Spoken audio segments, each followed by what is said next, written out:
ارز دیجیتال چیه؟ لاکی یک لاک‌پشت باهوش هستش که توی یک جزیره زندگی میکنه. توی این جزیره لاک‌پشت‌ها همیشه با مرواریدها معامله میکنن. مثلا برای خرید صدف یا جلبک باید یک مشت مروارید میدادن. اما لاکی یک مشکلی را متوجه شد.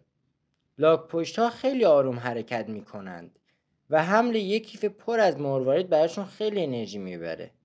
لاکی یک ایده به ذهنش رسید. من یک سکه جادویی میسازم که فقط توی اینترنت جزیره باشه و بچرخه. اسمش رو میذارم لاک کوین. چجوری کار میکنه؟ به جای اینکه مروارید واقعی رد و بدل کنن، لاک‌پشت‌ها یک کیف پول دیجیتال داشتن. مثلا اگر لاکی از لاکو یک جلبک میخرید، فقط یک پیام میفرستاد که میگفت 5 لاک کوین از کیف پول من کم کن و بده به لاکو و این پیام داخل یک دفترچه جادویی ثبت میشه.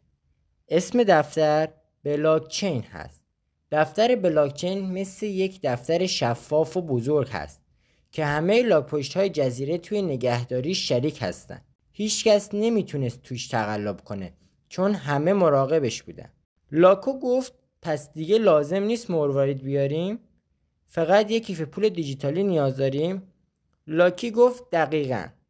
هیچ لاک پشتی هم مجبور نیست کیسه‌ای پر از مروارید سنگین حمل کنه. از اون روز به بعد همه لاک پشت‌های جزیره از لاک کوین استفاده می‌کردن. معامله سریعتر، سبکتر و امن‌تر شده بود.